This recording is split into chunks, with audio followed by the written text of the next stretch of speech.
আমার বান্দা যা বলেছে সত্য বলেছে। সুবহানাল্লাহ হয় নাই? এই যে যুবকরা পড়তেছে মাশাআল্লাহ, নারায়ে তাকবীর, নারায়ে তাকবীর। যুবকরা তোমরা আয়েশা পড়ো, তোমাদেরকে নিয়ে একটু দোয়া করি। কতভাবে জীবন শেষ করে দিতেছো ভাই, কতভাবে রাত কাটাইতেছো, রাতের 1টা 2টা 3টা আয়া। আর বিশ্বকাপ খেলা যখন আয়া পড়ে, আয় হায়। গতবার বিশ্বকাপ খেলার সময় আমার এক প্রোগ্রাম নেত্রকোনা, আমি আসতেছি, বড় এক টেলিভিশনের পর্দা এই রাস্তার পাশে, সব রাস্তায় বসছে, ফাঁকা রাস্তা, বুঝছেন, তামসা দেখতেছে। তা আমি বয়ান করে আসতেছি, রাতের 3টার মতো বাজে, 2:30টার মতো বাজে। তা আমি এই যে ড্রাইভার সাহেব গাড়ির হরেন দিতেছে, কিছু বুঝেই না ওরা, এই যে চাই রয়েছে, মনে হয় যে কাবা ঘরের পিছায় রয়েছে। হ্যাঁ, পরে একজন আরেকজন রে আমি শুনি, একজন আরেকজন কই, এই গাড়ির ভিতরে হুজুর রে, ছেড়ে দে, ছেড়ে দে। ওরা কয় হুজুর হতে হুক। কত বড় বাটপার, আমার কয় হুজুর হতে হুক। মানে এখন উঠবে, ওইটা আমার জায়গা দিব, এটা ডিস্টার্ব হইতেছে। রাইতে 2টা 2:30 বাজে মিয়া, কথা কন ঠিক না বেঠে? বিশ্বকাপ দেখলে, খেলা দেখলে সব আছে না? হ্যাঁ হ্যাঁ, একটাও নাই। এরপরে ও দেহানি বাঙালি, কথা কয় না, দেয় না বাঙালি ওই জায়গায় আছে। এটা কেন? এই বাদামিয়া থাকতে, বাদামি আসল বাদামিয়া যেটা, এখন বাদামিয়া এটা না, আসল বাদামিয়া মারা গেছে না, কথা কন না। তো বাদামিয়া এটা আমি আরো বলছি বিভিন্ন বয়ানে। আমাদের মেয়র সাহেব ছিলেন যে সাবেক মেয়র আনিসুর রহমান সাহেব, উনি নিজে বললেন আর কি, যে একদিন গত মানে 3-4 বছর আগে এই বাদাইমা আসছিল আপনার এই যে শ্রীপুর কলেজ মাঠে, হাই স্কুল মাঠে এসেছিল, বিরাট মাঠ, শীতের রাত, খেয়াল করেন কথাটা। তো বাদাইমা খুব দামি গাড়ি দিয়ে আসছে, একেবারে গ্লাস ট্লাস লাগাইয়া, 2টা 2:30টার দিকে নামছে বাদাইমা। আইসা দেখে হাজার হাজার মানুষ, জায়গা নাই, মাঠ ভরা মানুষ, রাইতের বাজে 2টা। তো বাদাইমা স্টেজে উঠছে, তার লেগে খুব সুন্দর করে একটা স্টেজ বানাইছে। তো বাদাইমা তো বাদাইমাই, হ্যাঁ, প্রথমে দর্শকদেরকে জিগায়, ভাইয়ের আমার, বাদাইমা আমি না আপনারা? দেখেন তো সবাই কইতেছে বাদাইমা তো আপনি। কয় যে না না না, আমি বাদাইমা না, আমার সে বড় বাদাইমা আপনারা। যদি বড় বাদাইমা না হইতেন, এই কনকনে শীতের মধ্যে কুয়াশা পড়তেছে, আপনারা 2:30 পর্যন্ত এই মাঠের মধ্যে দাঁড়ায় রয়েছেন, আর আমি তো এসি গাড়ি দিয়ে আইছি। ঠিক না ব্যাটিক জুড়ে কর? আমার যে বড় বাদাইমা না হইলে রাতের 2:30 পর্যন্ত কেউ শীতের মধ্যে দাঁড়ায় দেয়?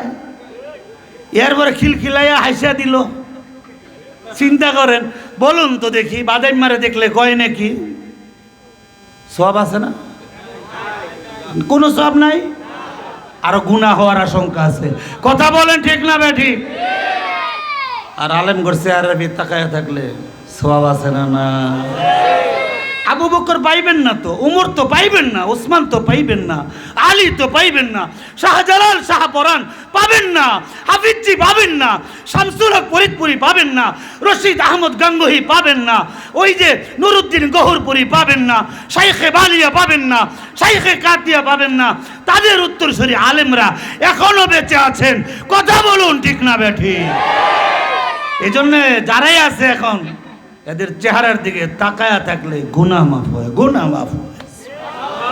সুবহানাল্লাহ কোন না? আমার ভাইরা, তো যে কথা বলতেছিলাম, যখন 3 প্রশ্নের জবাব দেওয়া শেষ, এবার আল্লাহ ঘোষণা দিবে, আমার বান্দা যা বলেছে, আমার বান্দি যা বলেছে সত্য বলেছে। আর জোরে গান। আমার ভাইরা, এবার আল্লাহ তাআলা ফেরেশতাদেরকে বলবেন, ফাফরিশুহু মিনাল জান্নাহ, ও ফেরেশতারা, তোমরা কবরে আমার বান্দার জন্য জান্নাতি বিছানা বিছিয়ে দাও। ওয়া আলবিসুহু মিনাল জান্নাহ, তার শরীরের মধ্যে জান্নাতি পোশাক পরাইয়া দাও। ওয়াফতাহু লাহু বাবান ইলাল জান্নাহ, জান্নাতের দিকে দরজা খুলে দাও। ফায়ুফতাহু, আল্লাহ বলতে দেরি, জান্নাতের দিকে দরজা খুলতে দেরি হবে না। এবার আপনারা বলুন, কার কবর থেকে জান্নাতের দিকে দরজা খোলা হবে? কার? আল্লাহর নির্দেশ যারা মানে তাদের কবর থেকে জান্নাতের দিকে দরজা খুলে দেওয়া হবে। জোরে বলুন ঠিক না বেটি? এই জন্য আল্লাহর নির্দেশ মানতে রাজি আছেন? জি মাশাআল্লাহ। এই যে যুবক ভাইরা আসতেছে, আমার বাবারা আসতেছে, আসেন ভাই, আপনাদেরকে নিয়ে দোয়ায় চলে যাবো, দেরি করবো না, আর বেশি দেরি হবে না। তাইলে নির্দেশটা কয়টা বিষয় নির্দেশ দিছেন? কয়টা?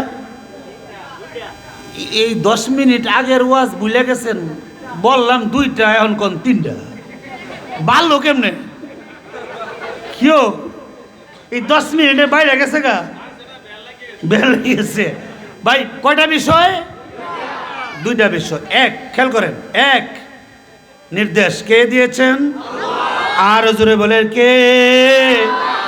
আল্লাহ বলেন, ইয়া আইয়ুহাল্লাযীনা আমানুত্তাকুল্লাহ, ও ঈমানদারেরা তোমরা আল্লাহকে ভয় করো। সুবহানাল্লাহ। নির্দেশ নাম্বার কত? নির্দেশ নাম্বার কত? ইত্তাকুল্লাহ, আল্লাহকে ভয় করো। খেয়াল করেন নির্দেশ। এবার নির্দেশটা মানলে কি হয় একটু খেয়াল করেন। নির্দেশটা মানলে আল্লাহ আয়াতে বলেন, ওয়াসিকাল্লাযীনা তাকাউ রাব্বাহুম ইলাল জান্নাতি যুমারা, যারা আল্লাহকে ভয় করে দুনিয়ার থেকে বিদায় নিবে তারা দলে দলে আল্লাহর জান্নাতে প্রবেশ করবে।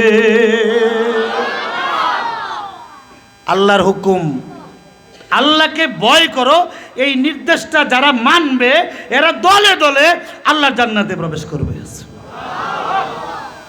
এবার আরেকটা সুখবর, যারা যারা আল্লাহরে ভয় করে এদেরকে মুত্তাকি বলে। বলেন কি বলছি? জোরে বলেন, হয় নাই জোরে?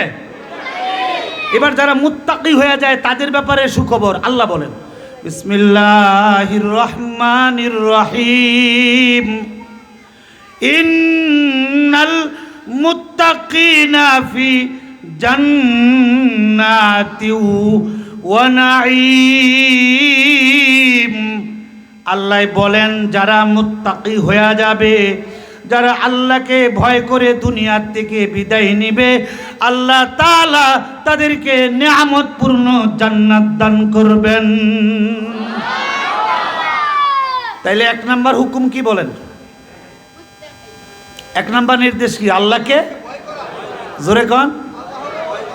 ভয় করা। কোরআনের বিভিন্ন জায়গায় যারা কোরআন পড়তে পারেন এরা দেখেন বারবার আল্লাহ কোরআনের বিভিন্ন আয়াতে বলছেন, তোমরা তাকওয়া অবলম্বন করো, আল্লাহরে ভয় করো, আল্লাহরে ভয় করো। আমার ভাইয়েরা, পয়গম্বরের সাহাবী হযরতে ওমর রাদিয়াল্লাহু তাআলা আনহু উবাই ইবনে কাআব রাদিয়াল্লাহু তাআলা আনহুকে বলেন, মাত্তাকওয়া, তাকওয়া কি? আল্লাহ যে বললেন তোমরা তাকওয়া অবলম্বন করো, এই তাকওয়া এটা কি? হযরত উমর জিজ্ঞাসা করেন আরেক সাহাবী উবাই ইবনে কাআবকে। আমার ভাইরা, এবার উবাই ইবনে কাআব হযরত উমর রাদিয়াল্লাহু তাআলা আনহুকে বলেন, আমা সালাকতা তরিকান যা শাউকিন, আপনি কি কাটা বিছানো পথে কোনো দিন হেঁটেছেন? যেই পথে কাটা বিছানো কণ্টকাকীর্ণ পথে কোনো দিন হেঁটেছেন? হযরত উমর বলেন, ক্বালা বালা, হ্যাঁ আমি হেঁটেছি। এবার উবাই ইবনে কাআব বলেন, ফামা সনাআতা, কিভাবে হেঁটেছেন আপনি? ওই সময় কি করেছেন? কাটা বিছানো পথে যখন হাঁটেন, কাটাদার জঙ্গল দিয়ে যখন হাঁটেন, অথবা যেই রাস্তায় পিচ ডালা রাস্তা, নতুন পিচ দেওয়া হয়েছে, এই রাস্তা দিয়া যখন হাঁটেন তখন কি করেন? হযরতে উমর বলেন, সাম্মারতু ওয়াজতাহাতু, আমি আমার কাপড়গুলোকে শরীরের সাথে এমনভাবে গুটিয়ে রাখি, এমনভাবে সতর্ক থাকি যেন আমার শরীরের মধ্যে কাটা না বিঁধে। হযরত উবাই ইবনে কাব বলেন, ফাযাকাত তাকওয়া, এর নামই হলো তাকওয়া।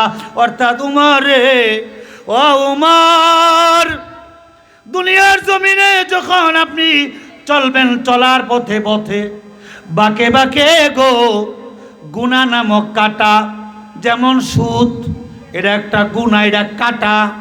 হারাম এটা গুনাহ কাটা। নামাজ না পড়া গুনাহ, রোজা না রাখা গুনাহ, গান শ্রবণ করা গুনাহ, গীবত করা গুনাহ।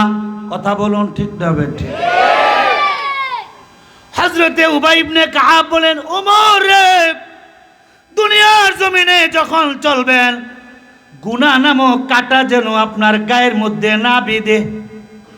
ওগো উমর, এরকম সতর্কতার সাথে চলবেন, গুনাহ নামক কাটা যেন আপনার শরীরে না লাগে, এর নামই হলো তাকওয়া। জোরে কোন সুবহানাল্লাহ। এই জন্যই তো হযরত উমর রাদিয়াল্লাহু তাআলা আনহুর মধ্যে ভয়, আল্লাহর ভয়, গুনাহ করে না। হযরত উমর রাদিয়াল্লাহু তাআলা আনহু গুনাহ করে না, একটু খেয়াল করেন। একবার উমর রাদিয়াল্লাহু তাআলা আনহু যখন রাষ্ট্রপ্রধান, তখন তিনি সরকারিভাবে দেশের জনগণকে একটি করে চাদর দিয়েছেন। কয়টা? জোরে কোন।